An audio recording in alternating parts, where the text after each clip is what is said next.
All right. Great.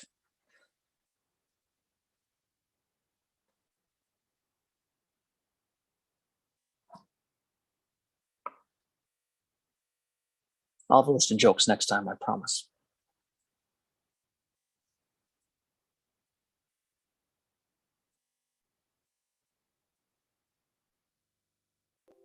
I'll have a list of jokes next time, I promise.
Does anyone else like watermelon? I don't really, but I'll get to that later. As you probably know, our new minister, Reverend Denise Gouch, will begin working with us September 1st, just next month, coming right up. And if a need arises during our transition time until then, please reach out to our administrator, Chris, at gnuuc@gnuuc.org, and she can direct concerns where they need to go.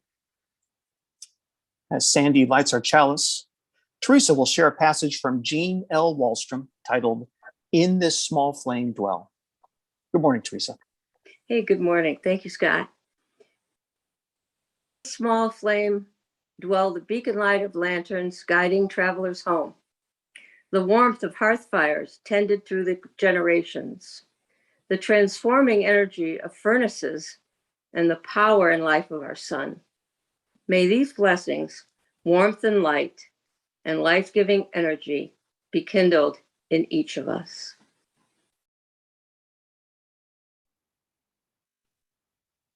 Thank you, Teresa. And thank you, Sandy, for another beautiful chalice display.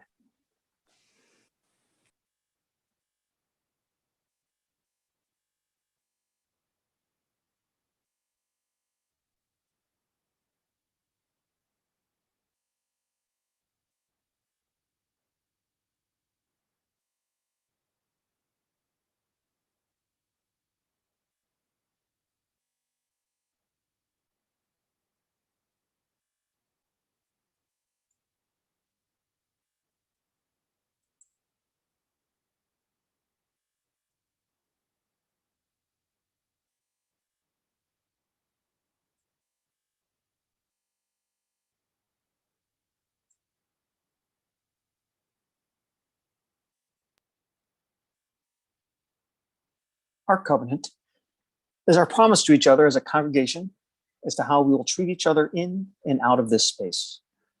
Please read our covenant with me as you are so moved. We covenant together to make a welcoming community, to walk together in the way of truth and love, to seek the life of the Spirit as is known by each person, to support each other in thought, word, and deed as we work to build a better world.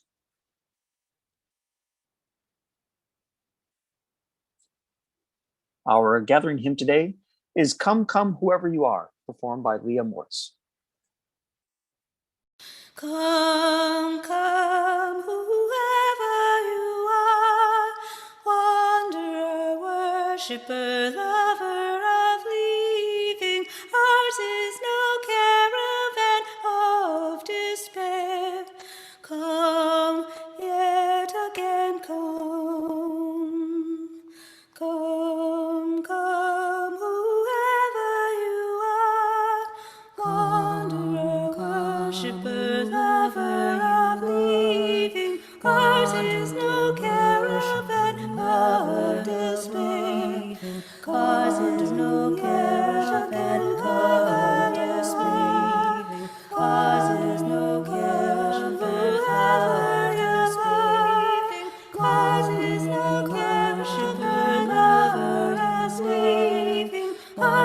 is no caravan of despair. Causes no caravan of despair. Causes no caravan of despair.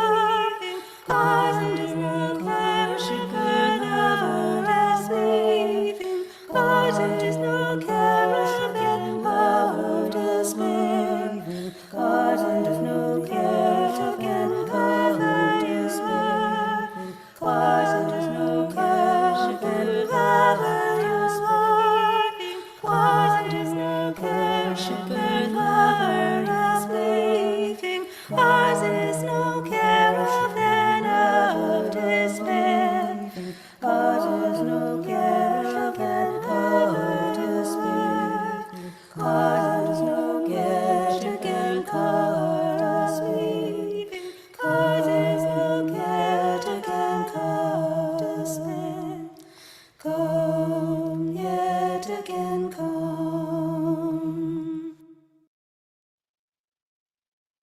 Come, come. The Trevor Project is the leading national organization providing crisis intervention and suicide prevention services and counseling for lesbian, gay, bisexual, transgender, queer, and questioning youth. It provides crisis counseling free of charge 24/7 by phone, instant messaging, and texting, making sure LGBTQ youth who need support are not alone and have a safe place to turn in times of crisis. Your screen shows the variety of ways to donate. As you review these options, please watch this short video Chris is about to play to learn a little more about the Trevor Project.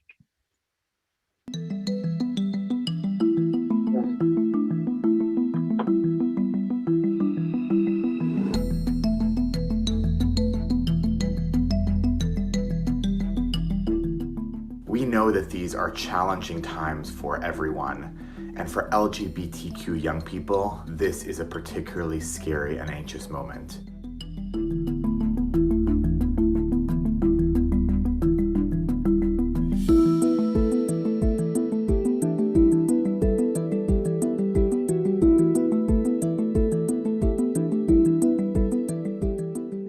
LGBTQ young people make up an enormous portion of the homeless population in this country, and many LGBTQ young people are worried that if they come out about their sexual orientation or gender identity to their families, that they will be thrown into the streets.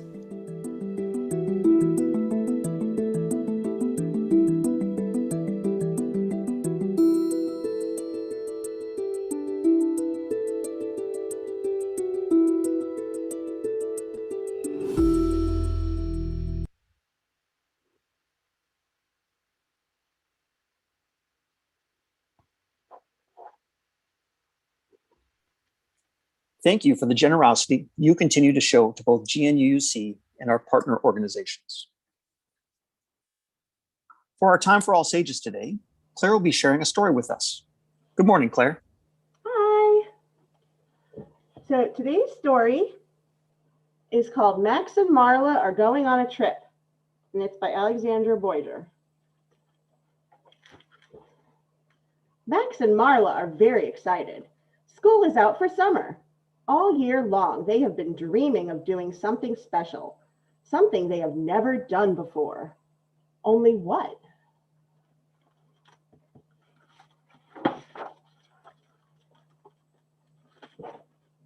Look, Marla. How perfect. The travel guides we ordered from the bookstore are here. I've always wanted to see a real live koala. Maybe we could take a trip to Australia and see all the animals along the way. What do you think, Marla?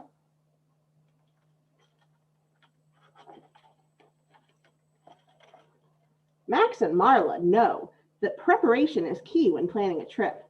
They are experts at preparing. First, we have to make sure that the camera works. I want to capture every moment. That way we'll never forget this summer. Hello, Marla. Click, click. Show me a koala. Click, click, click. And now a close-up. Click, click, click, click. The camera works perfectly.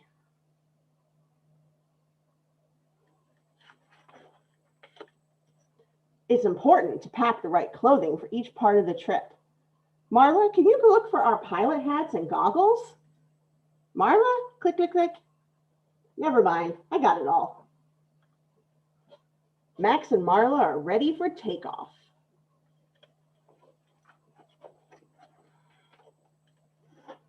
The weather conditions are optimal. The view is perfect. A whole squadron of pelicans flies by right next to them, but Max doesn't notice. Marla, I think our camera's jammed.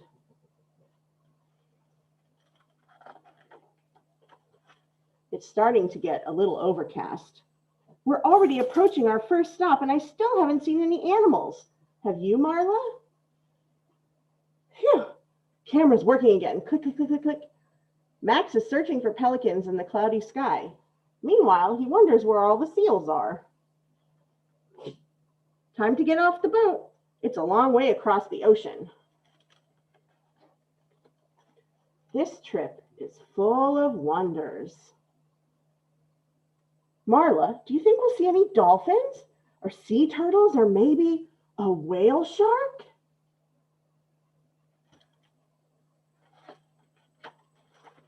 I see nothing, Marla. I thought I heard something over there. Oh boy, why does it take so long to bring the pictures into focus? I still see nothing. This trip is truly full of wonders. If only Max could see them.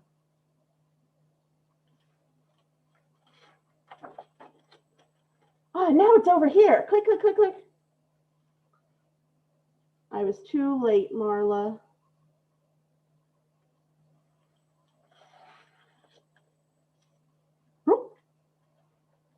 Did you hear something drop, Marla? Marla just ruffles her feathers. Oh no, my camera.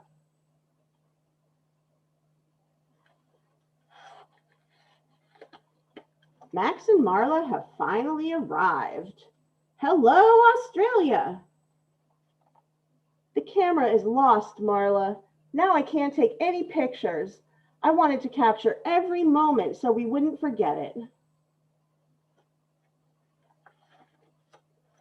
But Max and Marla's vacation has only just begun.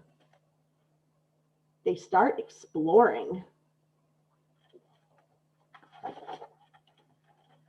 They walk through the woods with their eyes wide open. They meet new friends.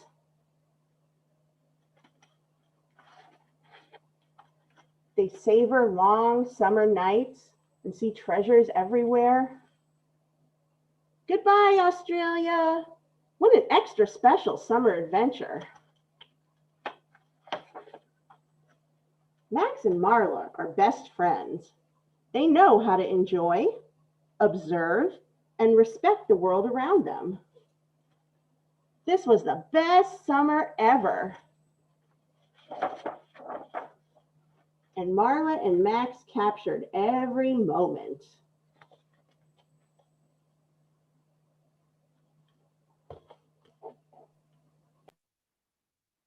Thank you, Claire. That was a wonderful story about Max and Marla's summer vacation going all the way to Australia. That's amazing. Thank you for that.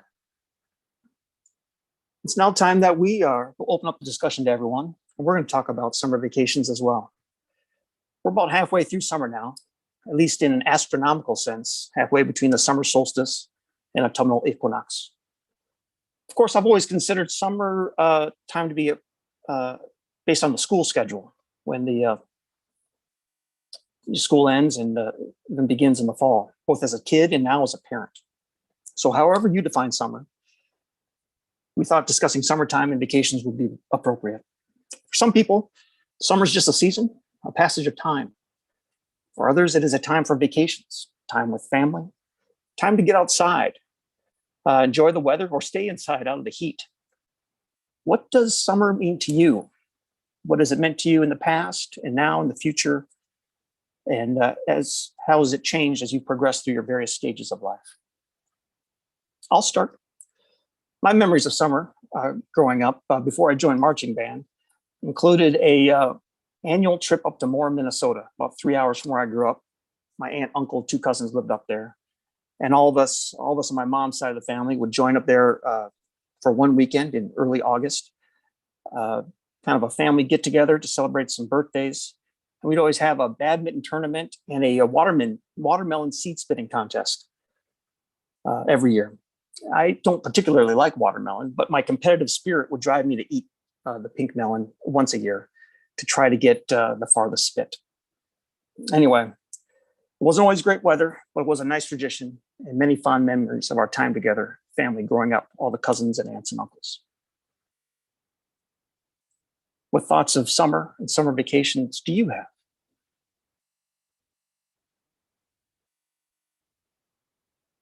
And feel free to, when you're ready to speak, feel free to unmute yourselves. You all have the ability to. And go ahead, Denise. I see you. This is what I wanted to say about summer. It was a thought I had recently. I cannot be in the heat or the sun for very long, and that is because of a medication that I take. And I've never been an athlete or a gardener, so I don't mind that terribly. But sometimes in the summer, late in the day, I remember a feeling from many years ago. It's the special kind of tired from being in the sun and in and out of the water all day. It comes from swimming in a lake, being at the beach, or canoeing on the Niangua, that slow, shallow river in southern Missouri. That feeling comes with a sunburn and hair bleached a couple of shades lighter by the sun. It comes with the guarantee of a good night's sleep. Sometimes in summer, late in the day, I miss that feeling. Thank you, Denise. Thank you. I know that feeling.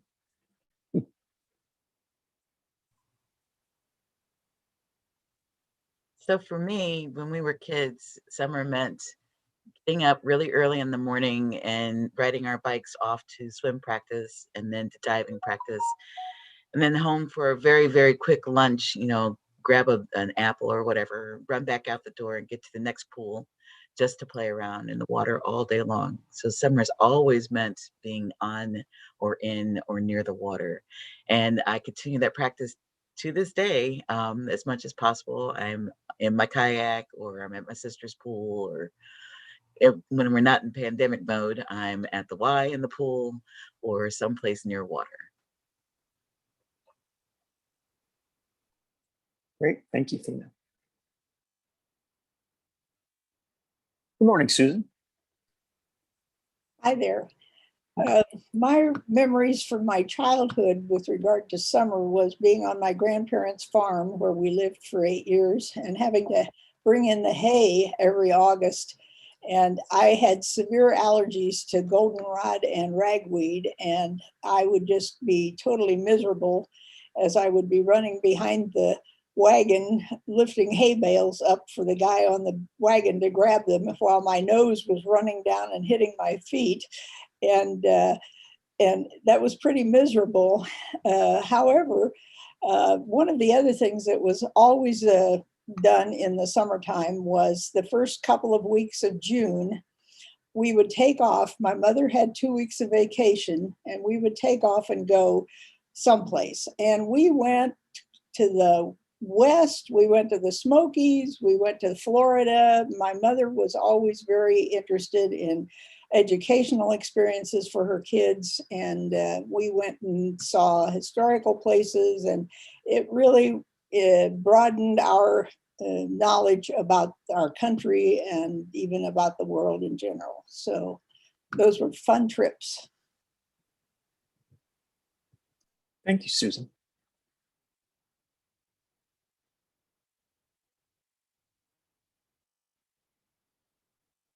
Morning, Teresa. Good morning, everyone.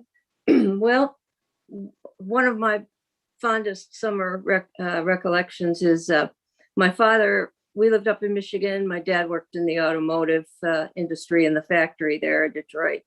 And he got so much vacation a year, not a lot, but we would since my mom and dad were both from Centerville, Tennessee, we would come down for a week.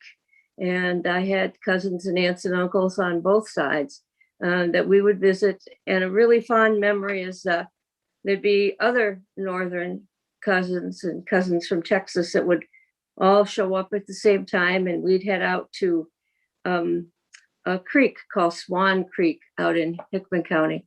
And it had some pretty deep spots, and there was a rope swing, and I can just remember staying in there till our lips were blue and our heads were sunburned, and we'd finally get home, and there'd be a big meal that one of my aunts had prepared. And then at night, and it's the thing that I remember most now, there was a smell to the night here that we didn't have up north. I guess it was maybe the humidity or the dampness. I don't know what it was. But anyway, it takes me back every time I walk out my back door and onto my deck. I can smell that smell and hear the deafening sounds of my mother used to call them katydids and other little night creatures making the noise. And it's a really fond and wonderful memory. It's nice to be able to call that up when I go outside at night. So. Thank you, Teresa.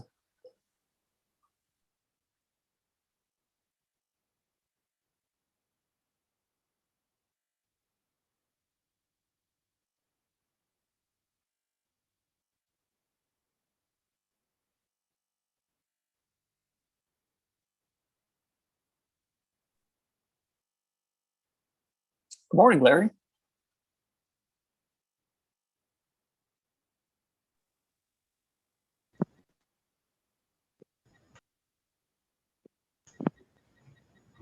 Yes, good morning. Find the right button. I was thinking of, I had vacations at camp when I was real little, but when I was about 18, the biggest, most enjoyable, interesting vacation I took is when a buddy of mine and I decided we'd read On the Road, so we decided we'd hitchhike to California from Memphis. And interesting experience. You read interesting people along the way and strange people, but that's part of life. Anyway, the last ride we got was this guy from Zanesville, Ohio. Car broke down in Mexico, but he hitchhiked in town, found his part and fixed his Ford, and we were on the way again. Wound up in Venice, which back then was a hotbed for the beat world, beatniks. This was 1961. And there was a guy named Preacher, a Chicano guy who sold some weed. I bought some. First time I ever smoked any. I guess it was weed. Who knows? Met interesting folks. This great big guy riding a Beamer bicycle, put 48,000 up and down the coast of California, and got rousted by the police. Not arrested, but I had traveler's checks my mother insisted I have, so I was not indigent, so they released me. Hitchhiked back by myself, which was a little scary, but got a good ride. Convinced him to go into Memphis, but interesting trip. Thank you. Thank you, Larry.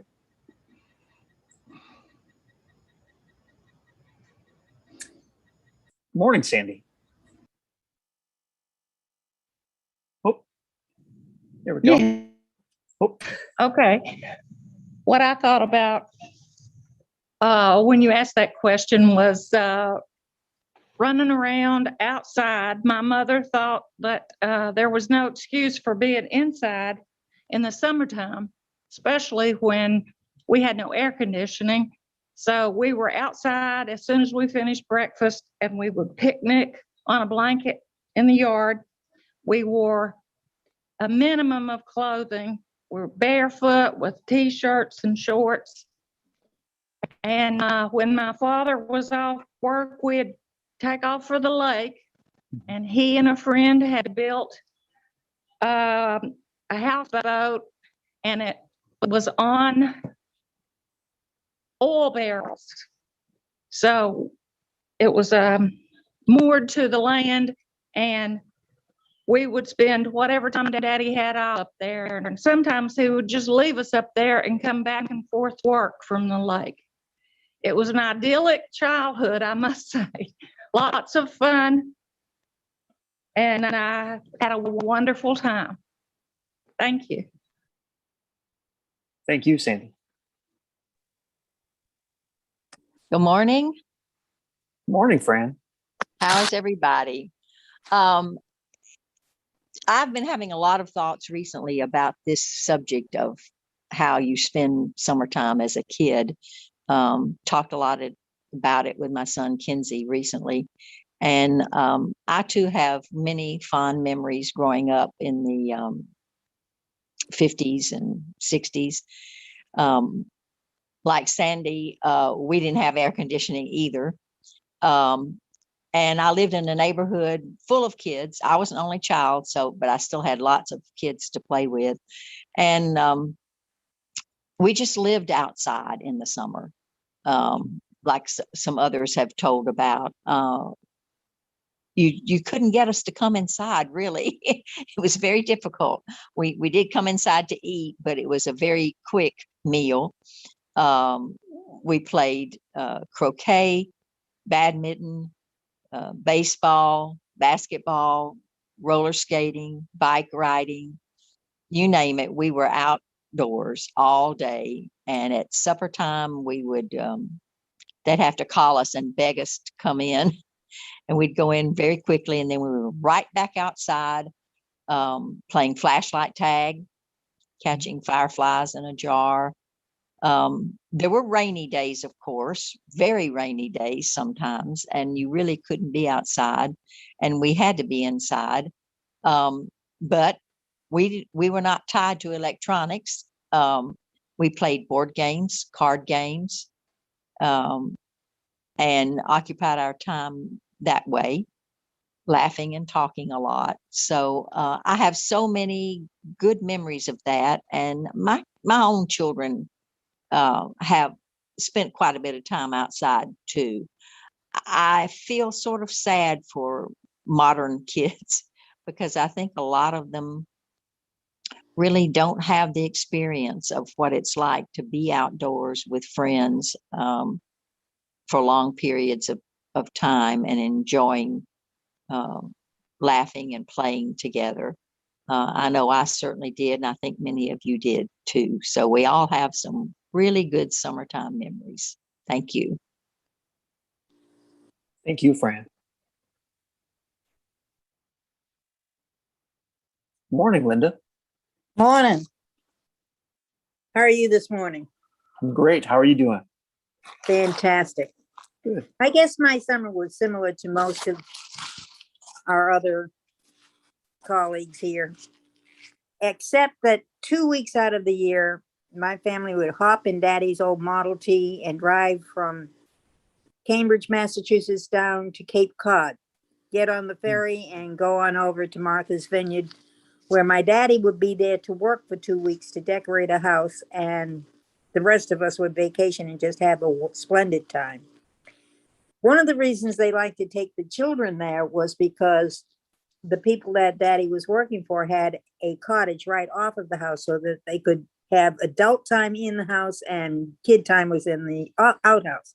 Problem being that the kids' house was right across the street from a cemetery. And I had two sisters who were older than me. Our nights were filled with ghost stories, as you can imagine. And being the youngest one, they really took it out on me. They had more fun with me than you could shake a barrel of monkeys at. And as I look back at it, I think I enjoyed being scared, but I certainly enjoy thinking about the times now. The rest of the summer when we were not on vacation, our house was 1.5 miles from the beach, Leonard's Beach, which was the public beach. Actually, it was a pond that they roped off an area for swimming, and they had a tennis court and baseball diamond and all those other things that one wants on a nice park. And my sister, who was only 10 and a half months older than me, so we were thick as thieves, she and I would get on our bicycles every morning, pedal down the hill. I would fall at least once a day. The good days was when we got to the beach side and I would fall in the dirt instead of falling on the cement. Many fewer scrapes that way. I didn't learn how to swim until I was 13 years old, kept trying, and nobody could teach me. The Y Girls Club, nobody could teach me. I was just too afraid of the water until the summer I was 13, and a friend of ours got a hold of a rowboat out in the lake where we always went to go swimming. And he took me for a ride in the lake and pushed me out. And then he rowed about 10 inches away from me the whole time. Kept yelling, "You can do it, you can do it." And guess what? I could. Still couldn't stand water in my face, but I could at least make it out of the water safely. That summer, I joined the swim team, and my stroke was the backstroke, because that way I didn't have to put my face in the water except during the turn. So we had marvelous summers, Winston and I. Winston's that sister that I was talking about. We tried tennis, and every time I would try, I would knock my ball out of the park. So we spent more time chasing the ball than we did actually playing tennis. But they were ideal. And as Fran said, so sorry for the kids today that they don't get that kind of fun. Thank you. Thank you, Linda. Morning, Susan. Oh, just a second.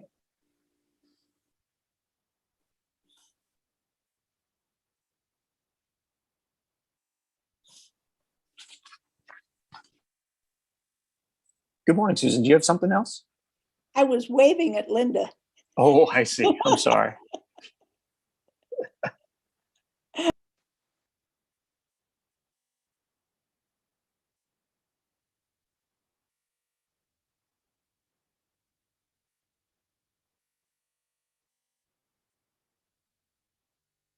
Thank you all. Thank you all for sharing those wonderful memories. Carol Looney. Oh, yes. I'm sorry. Go ahead. Hi, everybody. I guess my summers were a lot like y'all's summers, but I grew up right close to Lake Michigan, southwestern Michigan. And so our summers were always focused on the lake. People come to visit from Chicago. We'd go to the lake and spend the day and everything like that. And then teenage years, it was go to the lake and spend the day riding my bike down there and spend the day with friends and turn on my transistor radio and listen to tunes and then when we got a little, I guess in teenage years, we would camp out. We had campouts on the beach. And so everything kind of revolved around the lake. And I feel kind of landlocked here in Tennessee, but still good memories. Thanks, y'all. Thank you, Carol.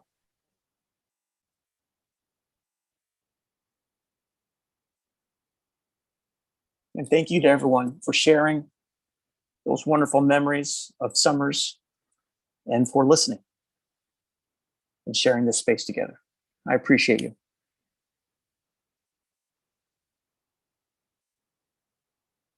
Our next song should be coming up is entitled When the Summer Sun is Shining. And it's performed by Melissa Bartlett. Thanks again.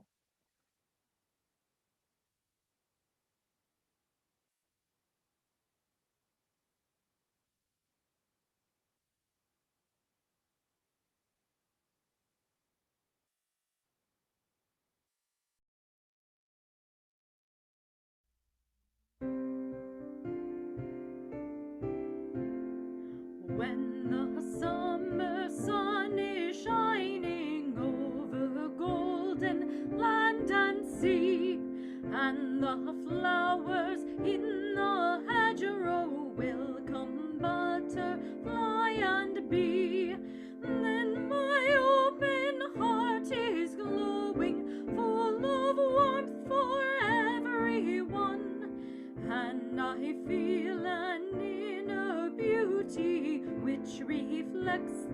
summer sun.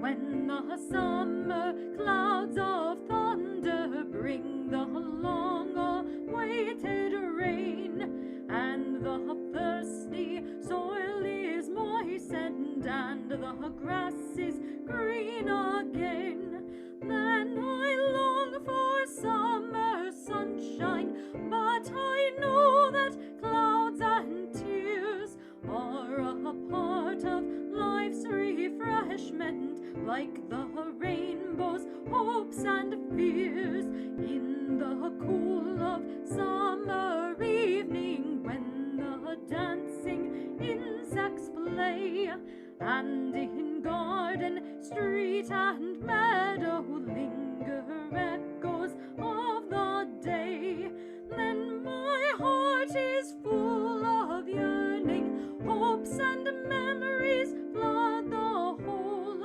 of my being, reaching inward to the corners of my soul.